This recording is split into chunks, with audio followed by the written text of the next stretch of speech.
Hello class and welcome to this Chip and Dale Rescue Rangers 2 walkthrough right here on Video Games 101 by way of Let's Play with Brigands.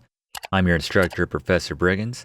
It looks like we're filming the album cover for Band on the Run right now. There's the Rescue Rangers. Not sure why the searchlight was looking for them, like they just escaped from prison or something. That doesn't exactly track, unless they went in a completely different direction with the story for this one.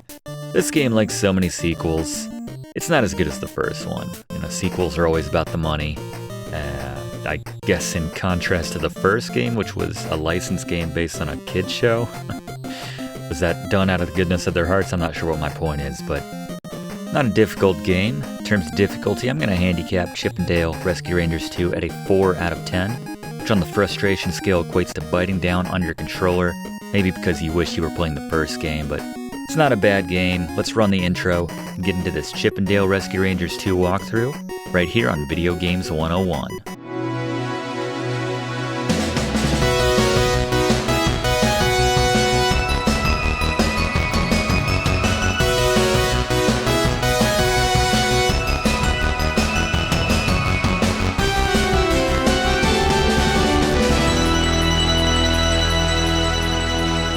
Let's start a new game here in Chip and Dale Rescue Rangers 2. You can choose from Chip or Dale.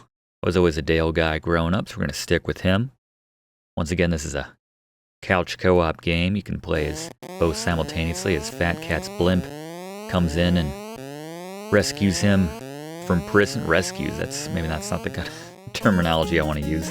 Springs him out of jail. It's pretty embarrassing when a felon can get away via blimp. That's a slow escape. Tell me the police couldn't figure that out. I like immediately in the first game they've ratcheted up the intensity. Remember the first case we had at the beginning of the first game was, I think, the cute little neighbor lost their kitten. We were trying to find him. Now we are trying to find and dismantle a time bomb. But as the song famously reminds us, there is no case too big. As we had a spirited debate about those lyrics at the beginning of the first class, which we did on, or the class we did on the first Chip and Dale's Rescue Rangers. You can check that out, link in the description. I got a little fiery between the TAs, trying to decide what kind of case would be a little too big. So we've got a bomb to find. Yeah, graduated from the kitten rescues, straight to the bomb unit. Demolitions. Look for us and we'll give you any clues we found. All Monty's gonna do is hand us cookies or cakes or some sort of pastries to give us health back over the course of this game. It used to be that he broke through walls. Battle of Bree. Okay, Monty. Yeah, they doubled down on the story aspect in this one for better or worse. There's Zipper. Famously mute, but I guess we can understand him. And there's Dale.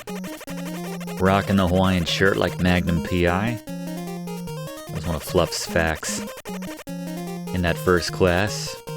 Kind of reminding us that Chip is modeled after Indiana Jones with the hat and the jacket, and Dale after Magnum P.I. Two very big stars of the 80s. Gotta love Dale, though. Always good for the comic relief. Rescue Rangers away. Here we go. Leaving our... Wait. Did we have it muted the whole time? Was he spying on the Rescue Rangers or waiting for them to leave the room or something?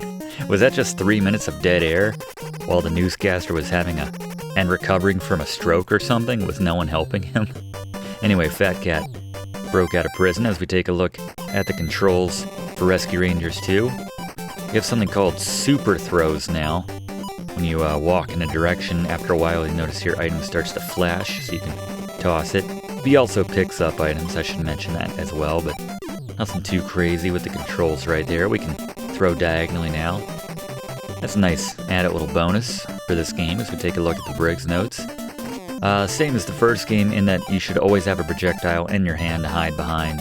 In case an enemy shows up, you just push down, hide in it, and use those diagonal throws. They can take out some otherwise difficult to reach enemies, useful on some bosses, which Gary's going to explain. But anyway, we go through this first stage here. You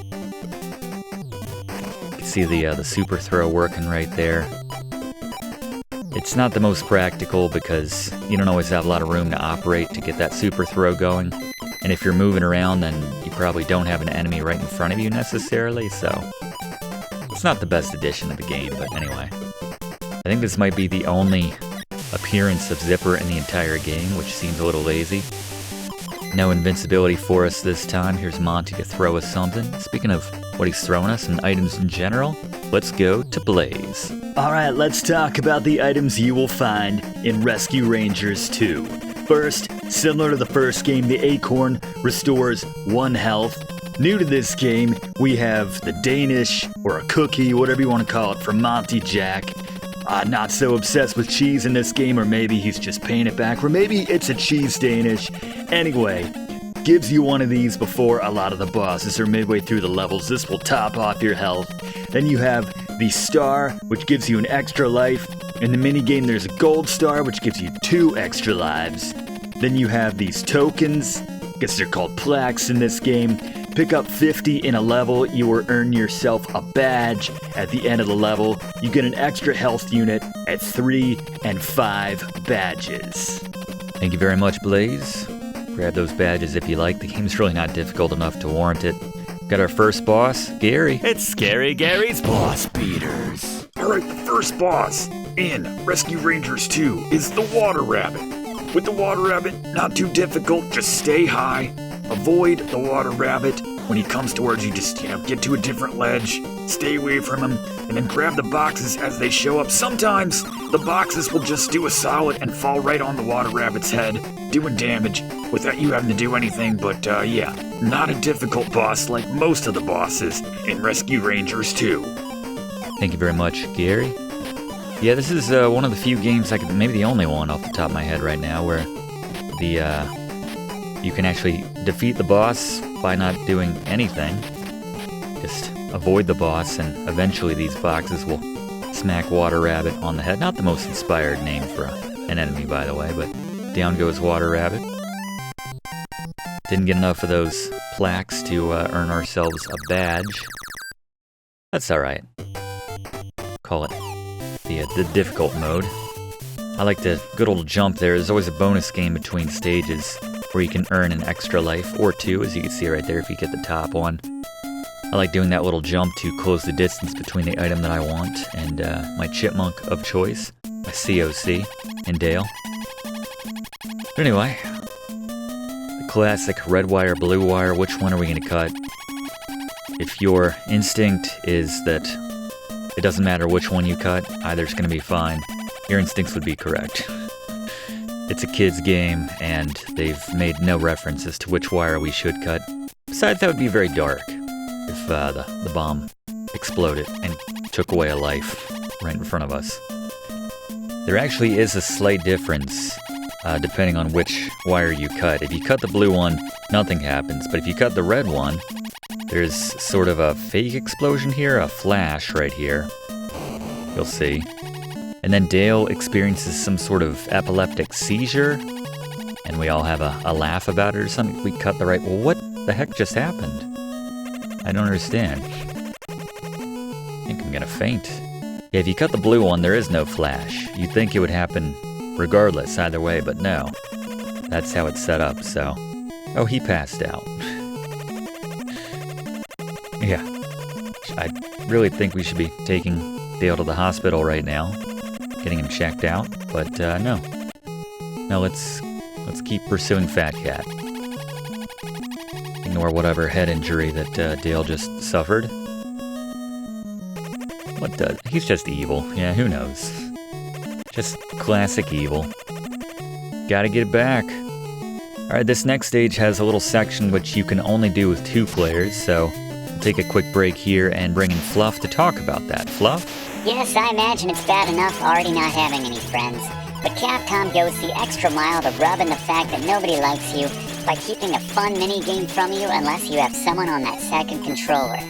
If you do, you can grab the other player midway through stage 2 and super throw them through this narrow gap. Pushing the buttons together opens a door, which takes you to a frustrating secret basketball minigame in which the 2 players compete against one another to see who can rack up more points to win a prize. There's no bonus for sinking Dale, by the way. Yeah, you knew what I was thinking there. Alright, thank you very much, Fluff. So yeah, after you go through the door, the normal door, at the bottom, you'll be on this next screen here. It's good to bait these bats into heading in one direction and just, easily get around them. Not too difficult. At the same time, you can also just race through this and not have to worry about the bats in general. Little snake in a box. And the enemies that take 2 hits, you can stun them and actually pick them up. But, alright, second boss. Boss beaters. Alright, Bat Dog. Just gonna come up with a lot of these names myself. Not sure if these were regular characters on the show or not. Feel free to correct me. But anyway, find the sweet spot with the Bat Dog on the side of the screen so that box just stops at your feet. You can grab it. When Bat Dog comes down at you, toss it at him, jump over him, and not too difficult. You'll take him down. Bat Dog. Fatcat's got the dogs working for him, even the dogs that are a little confused, think they're bats. That's cool. Don't judge here in Video Games 101. Good strategy, though, and we do destroy Bat Dog, though. Still haven't gotten enough of those plaques to earn a second badge. Let's see if we do this again. Jump, yeah. A little behind there. I still recommend the jump, though, so you don't have to time that out in advance quite as much. It's all about the reaction speed there. You do a little toss, make a bridge out of one of those bolts, like in the first game. Carry those around. That's a repeat use object that we can pick up, so those are nice, but box will do us just fine. There's baseball, another repeat use item. Unnecessary ones, just these little tweaks that they added to the game, which aren't really necessary. You don't even have to fight a lot of these monkeys and buckets if you don't want to. Just kind of race past them before they come down and become a nuisance. Starting to regret giving this game a 4, but, every now and then. Say if you're not familiar with a platforming game, then you'd have a lot more difficulty. Oh, got another boss. Boss beaters. Right, Sailor Dog now. Similar to Water Rabbit, you want to stay high and avoid him, and just throw the boxes. Just stay at the top of the screen, grab that box when it becomes available, and toss it at him when he gets on your ledge, and jump, get out of the way, rinse and repeat, you'll take him down. Just staying at the top of the screen here. That's clearly not kid-friendly, whatever he's drinking there, I would have to say. To spit out those fireballs. And make sure you get these hits off as quickly as possible. That's the only way that another box will spawn. Just have to wait longer if you don't get it off right away. There we go. Timing. And down he goes. Tall ship. We're trending in the wrong direction for these plaques. That's alright. We don't need any extra health. Like the bottom one. That works out. I don't think that works constantly. You can't just go over, pick that up, and immediately toss it. There's a bit more to the timing than that. But, worked that time. Keep trying that. There's Zipper again. Not helping us, but he's appearing. So who does understand Zipper?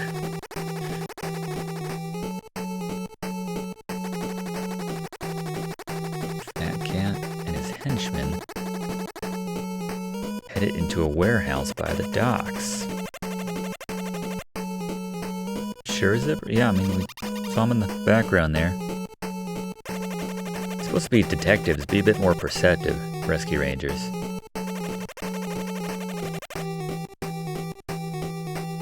It's a bit much, all the extra story that they tried to work into it. Like, that's what kids want. We just want fun levels, fun bosses. We don't need all this in-between stuff. Not even a boss at the end of this stage. This is just fighting the clock, essentially. There he is, FC himself.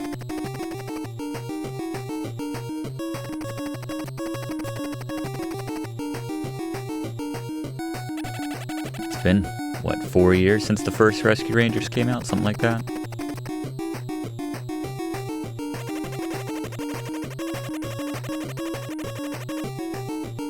What's your plan with that, by the way, Fat Cat? That's right. At least he's owning up to it. It's full of ancient evil spirits. It's brimming with ancient evil. I love that. 20 full ounces of pure evil. Now with more evil. Anyway, is he still talking? What will you do to stop me? You're in a giant refrigerator. You're frozen solid in 3 minutes. He knows all about chipmunk anatomy, apparently. And all I'm wearing is a Hawaiian shirt. You'd think at least Chip has the jacket. He's probably got another minute. A few seconds at least. Neither of us are wearing pants. I have to worry for our little chipmunk genitals. Make an acorn joke there, but I won't. Low-hanging fruit. Anyway, frozen solid in 3 minutes. Sure enough. It's kind of laughable how little of that 3 minutes we'll need to get out of here. I think we can do this in less than a minute, certainly.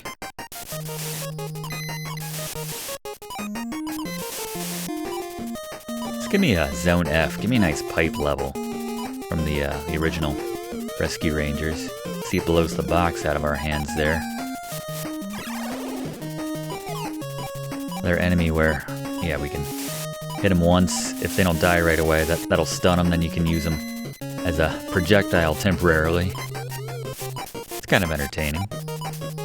Not especially practical, but every now and then. Oh, we took a hit. Alright, 41 seconds, and I think we could have done that faster. Still no badge. Plenty of lives, though. Now, let's see, can we get 2 more here? Nope. A little premature.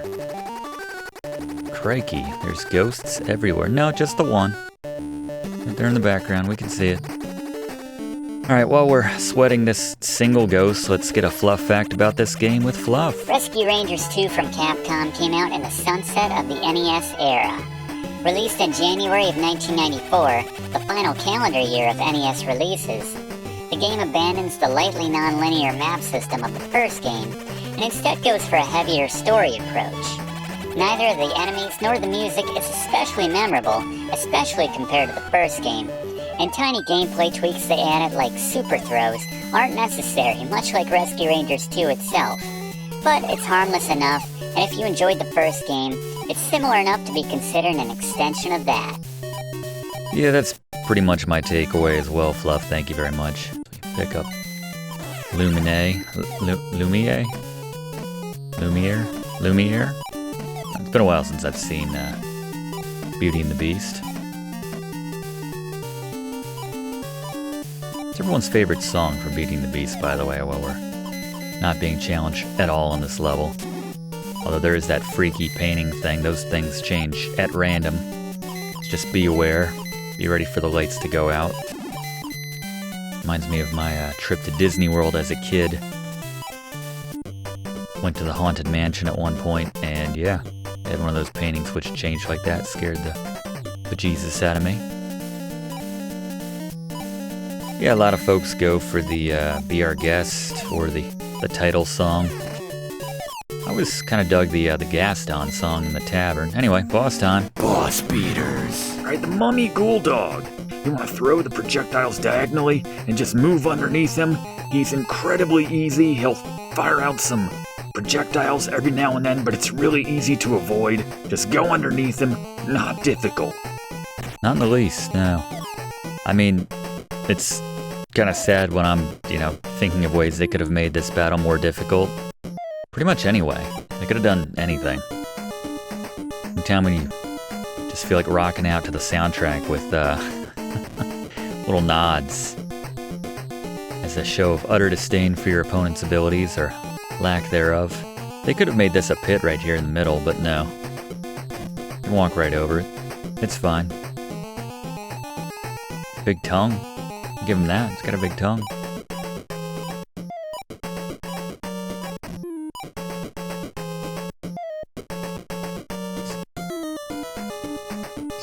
dragging this out much longer than it needs to be. Just drop the stuff that I can kill you with.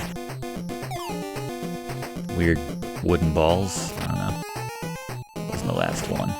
Maybe they're bandage balls or something. Kind of looks like they're wrapped up there. Yeah, this is just unnecessarily long. I don't mind a long battle if it's tough, but don't just drag it out for the sake of dragging it out.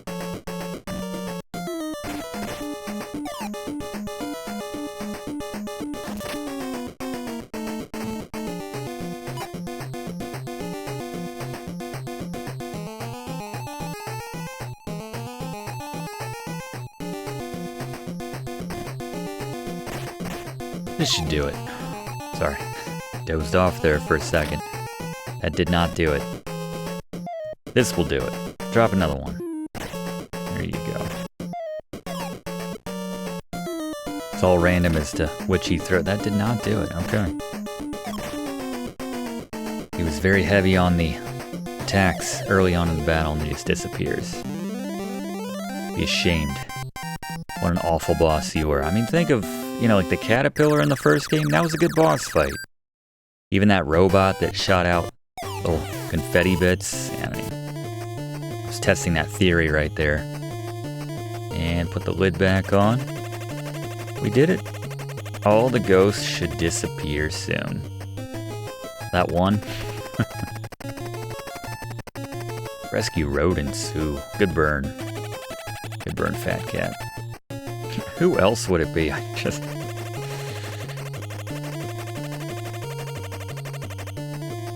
That's a weird insult to throw as a chipmunk. Are you a cat or a mouse? It's not too far off the evolutionary chart from chipmunks, I would think. Alright, going to the amusement park. Oh, that fat cat. Gotta stop him. Smells like it. What else are we gonna do? Obviously, it's a trap. That's what makes me angry about Chip. It's like, Dale's just dumb. He's willing to do anything. And he's the comic relief. That's fine. But Chip knows it's a trap going into it and still gets caught, Think he would sidestep it, see the trap a little bit better, and make some preparations to avoid said trap. No, he just keeps ending up in the refrigerators. 3 keys to enter my control room. This is very much turning into Adventures of in the Magic Kingdom. Capcom Disney game. Not a bad game. Basically a collection of mini games. Some platforming and there's a racing game, and that I do a class on that at some point. Go to the clock tower first. Hopefully, not the same experience as Clock Tower for the SNES. That game is impressively scary. And I say impressively because you don't expect a game on, 16 bits. You don't expect that to actually stick with you. But yeah, it certainly does. Yeah, these platforms here, on loan from the Mega Man collection, by the way. Trying to think of which robot. What is that? It was Sparkman? I think Sparkman had platforms like that.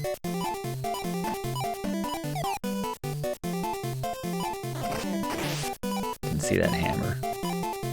Can't jump through them either, so be careful in that sense. Jump through most everything else, but not those platforms. They are solid. Maybe Shadow Man too. Also maybe Dust Man, so we're talking multiple games, but anyway. Gary. Boss beaters. Right, the ostrich. Throw the projectiles, and to avoid getting hit, just jump from the edge to the left or right, and you can see you'll gap him every single time. Just get over him. Not a difficult battle. Just be quick. Have those quick reflexes firing off, and he'll take him down. Good call. Thank you very much, Gary. Just doing the long jump there. Hopefully, don't lose our first life here. I've been going on and on about how easy this game is. It's close. Yeah, it works. Let's not get greedy here. Take our time.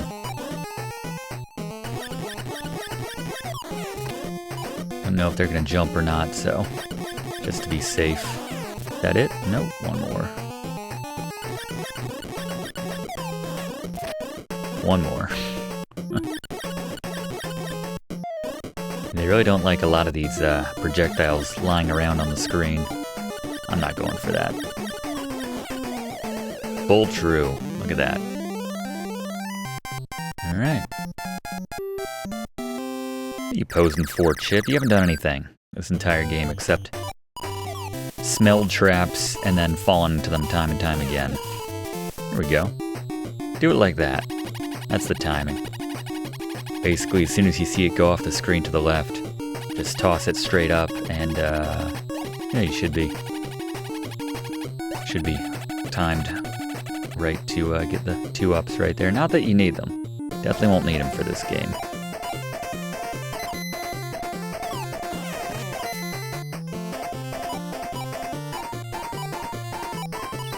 Gotta have a Western world. I think they had one of those in the Adventures of the Magic Kingdom. Just feel a bit like, alright, so the minecart here, pull it back to slow it down, push it forward to go faster, and then there's just neutral. So whenever you see a boulder, immediately put on the brakes. And we're gonna have some swinging kind of pendulum obstacles coming up here in a minute. We wanna gun it when we see those. So brake, and then gun it. Yeah, ball and chain swinging back and forth. And when there's a drop, I just like to take my hands off the controls there because it kind of throws you off your rhythm a little bit. And then this is the last one. We're just alternating here. You can see we're going slow if we don't have the control as well, but yeah, it's just boulder swing, and then it's pretty straightforward. Just find the gap. There's an acorn or two in those boxes there if you need them. Gary? Boss beaters. Alright, Casino Cat. Get close to the boss to bait that card, low on the ground, grab it when he's not throwing cards, and make sure he's standing still when you toss it at him so you don't waste it, and you'll take him down faster, like every other boss in this game. I'm gonna say time and time again, not too difficult. Not in the least, no. I like the look of Casino Cat. I like the name, too. I know it's not official, but it kind of reminds me of the cat in the casino from the first Rescue Rangers. I think it was Zone G. It was the last one of the normal map before we hit the rocket, went straight up into the air and came straight back down, and unaccountably the map looked different, but anyway. I guess the Earth rotated while we were in the sky for those 3 seconds. I'll have Gadget explain it to me. I could do with some more Gadget in this game in general, actually.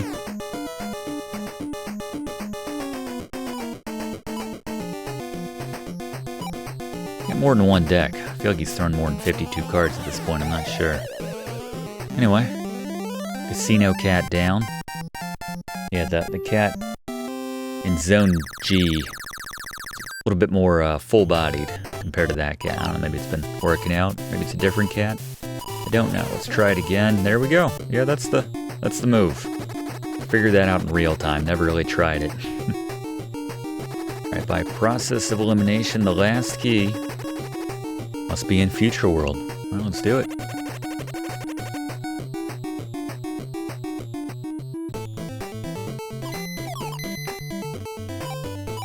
Yeah, this just looks like a hangover from... It's like a combination of Needleman stage, and there's some Dustman here as well. So clearly they were designing this game alongside Mega Man 6, and someone in the office just told the new guy that, I guess a prank, he had to design 9 Robot Master levels instead of the normal 8. And he did it, and then when the higher-ups at Capcom found out, they just said, screw it. Let's just throw it in Rescue Rangers 2, why not? If you go down here, after the thing opens up, you can get some health recovery from Monty here. That looks like the toy level that he's hanging out in from the first Rescue Rangers. Alright, to get this one up here, just inch slowly, and then make this jump. If you go too fast, then the magnet will pull it up too too far to the right, and then you can't use it as a platform, so you have to just inch in it if you want that extra life. Gary? Boss beaters. The grimacing gecko, I think we got this name right, actually. You want to bait that crane. When it hits the ground, it's going to drop a box on the ground you can grab. And then I like to throw it diagonally. When the grimacing gecko moves to the right, you know he's going to come in hard to the left with that charge. That's when you want to throw it and then back all the way up. He never comes all the way to the left side of the screen. Just repeat this process, you'll take him down. Do kind of like this boss. It's not difficult, but, you know, something different. The floor looks like something out of Mega Man, one of the Mega Mans, for a boss stage. Yeah, the diagonal throw for the win. Not sure who's winding up his little crane right there. You can see the tournimabob on the back there. Those guys were just working in Fat Cat's hideout, the final zone, in the first game, walking around tossing their hats at us. Yeah, he's got, I guess that's supposed to be a hard hat, but it kind of looks like Gilligan's hat a little bit too.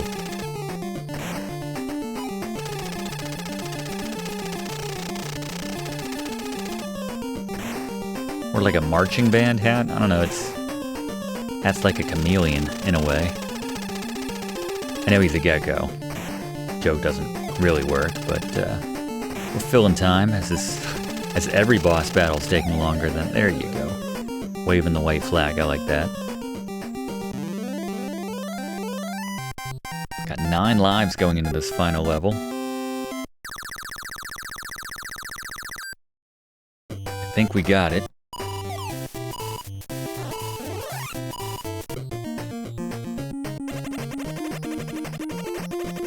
That cat is right inside. Might be a trap. Let's use the keys. I like it. Like their card keys. It's like a membership card for the Fat Cat's gym or something. You got that, Zipper? Oh, they're up there. Alright. Let's do it. And this looks like our apartment from the start of the game. Has Fat Cat been our neighbor the entire time? Was he the one playing that lovely salsa music through the wall? Every night? Small world. Oh, a secret passage. Let's go. Could be a trap. Yep. Okay, this could be our last stand. Different kind of be careful. Let's go rescue Rangers. Alright, one final level here. It just looks like we're on Drill Man stage. Anyway, enough with the comparisons. Although this does kind of look like the final level in the first Chipmunks with the conveyor belts and everything. You can obviously flip the switch to change which direction they're going. And while we're fighting through, let's get one last Fluff fact about Chip and Dale Rescue Rangers 2 with Fluff. We recently did a class on DuckTales 2, and we mentioned that the later games released for the NES understandably had relatively far fewer copies made. The same is true for Rescue Rangers 2, and as such, it's one of the more valuable titles for the NES. Similar to DuckTales 2, even blemished, used copies of this game will fetch a few $100s. If you have a brand new, unopened copy of this game, it's now worth over $3,000. There you go. Yeah, Fluff mentioned, like you said, during our DuckTales 2 class. And I mentioned that I need to go through my collection and see if I've got any rare titles in the bunch. I think I have somewhere just under, I don't know, somewhere between 200 and 300 games. Something like that. Certainly don't have all the boxes for them and everything, but... So here you want to stay low until you have an opening. It won't fire a new ball while there's one ball on the screen, so if there's one kind of on the opposite side of the screen, you can, it's bouncing around, staying on the screen, you can use that as a opportunity to make some moves. But yeah, just know that it's going to fire a fresh one as soon as that ball disappears. There we go. And then the letters spell out danger. That's what it was, yeah. If you're quick enough, you can just take down the enemies with their giant spoons before they have a chance of flinging one back at you. I'd say we have enough of the plaques this time to earn ourselves our first badge now that the game is over, essentially. Now, while he's flickering, we have 60 frames a second right here. That's just in the game, in case you were wondering. He's probably gonna get away, let's be honest. He's also a lot bigger than us. And he's a cat, and we're rodents, and he could probably easily eat us. Not sure how did they ever catch Fat Cat? How did that work? There's one alpha predator in the room, and it's not either of us. Chip, so. Alright, final boss of Chip 'n Dale Rescue Rangers 2.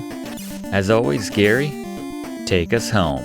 Boss beaters. Alright, Robo Fatcat can't even be bothered to fight his own battles at this point, but you want to stay on the left-hand side of the screen when he fires projectiles at you like his fist. You can jump all the way on the left side, and with a well-timed jump, you can avoid that. With the lightning balls on the floor, jump in between the first one, and then just jump to the right to get over the second two, as you see here. And then just time the bomb tosses well to make sure they explode on him. A lot of times, similar to earlier boss battles, you don't have to do anything. In this case, he'll fall on one of the time bombs, they'll explode on him, and after a few hits, you'll take him down. Congratulations, you've beaten Rescue Rangers 2. Thank you very much, Gary.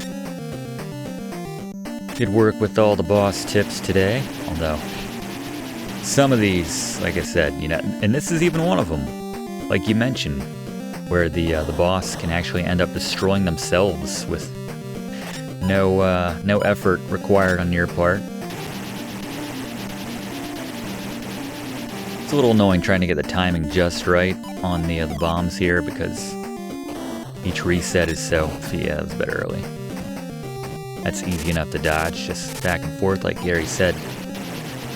Split the first one and then jump over the last two.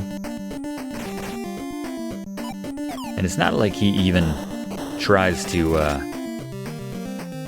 fall on our head depending on, where we are on the screen. It's just completely random. And I guess there's some sort of health and safety code, which says that they need to designate when Robo Fatcat, or where Robo Fatcat is about to appear from, where and when. Thank goodness for regulations, right? Even Fat Cat's not above those.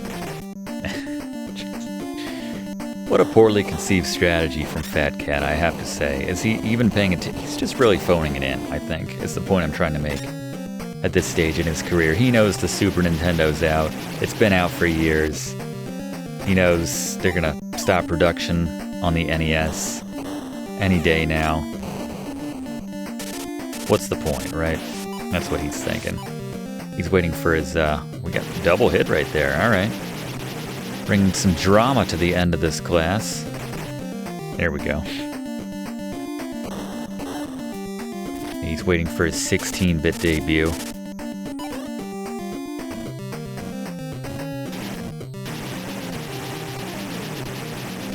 Not sure what's going on with the flickering lights on the floor. It's like we're on a highway or something. There we go. Alright, probably only one or two hits left. Really hoping he falls on one of his own bombs to finish this. That would be, alright, well, this might be it.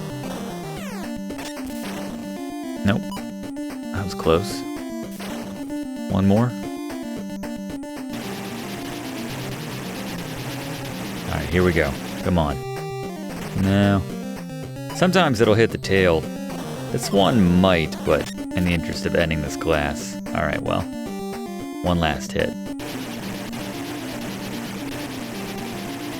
The first Fat Cat battle was so much better. The cigar ash and everything, dodging those at his desk. That was a memorable battle. This is just memorable in the sense that the boss basically destroys themselves. There we go, 99. Impossible to not get enough tokens right there. There we go, got our first badge. 2 more and we get another unit of health, but the game's over at this point, so... Oh, right, yeah. Not sure why. Unaccountably, there is a bonus game after fighting the last boss, so just have that extra life for the road, I guess. Alright. A little extra suspense here at the end. We're gonna track Fat Cat. Not even arguing with us, just got the heck out.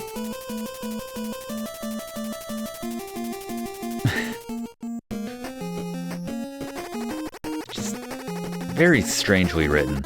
And this is the happiest music I've ever heard, considering Monty thinks that we're dead. He's already planning the changes he's gonna make as the new leader, and then we walk up, he's oh, okay. The first 12 weeks of psychiatric care are going to be covered free. Oh, hey, Chip and Dale, you're alive. Alright, you're still in charge, I guess. And we never did capture Fat Cat. They really make this, they set this up like there's an alternate ending where you do catch Fat Cat, but that's not the case. This is the ending. It's just very strange. And by strange, I mean just poorly written. But that's fine. Even the writers had checked out at that point. That blighter's life a little less cushy. I guess that's worth the $40 that we paid for this game in 1994. If he ever steps out of line again, he'll have to answer to... Yeah, teach him another lesson. There you go. Or they could construct a prison where the inmates can't escape via blimp easily. Anyway, yeah, we're the Rescue Rangers. And, yeah, that's the end of this class. There's Zipper just for the group shot, I guess. We're doing a black and white shot. Would capture the moment. Now we're just gonna awkwardly stand around this the ends graphic right here with an acorn on its side. What a strange, just weak ending. But there you go. Rescue Rangers 2, Chip and Dale Rescue Rangers 2. Here on Video Games 101, please consider subscribing to enroll in this class. If you haven't yet already done so, we do one of these classes every single week, usually on much more challenging games, which are much more deserving of a walkthrough. But I still enjoyed this one. If you did as well, please click that like button. It really does help us out making future classes for you. And leave a comment, did you ever play this one? Very late in the NES cycle, not a lot of buzz around this game, no pun intended, Zipper. But yeah, let me know your memories of this game, how you think it stacks up to the first one, although I can take a guess. And that's our time for this week. We'll see you next week in the same spot for next week's class, right here on Video Games 101. Thanks for watching, and don't forget to like and comment on this video, and click subscribe if you haven't already, as this seriously helps me to keep making great content for you. And check the description of this video to see what song is playing right now.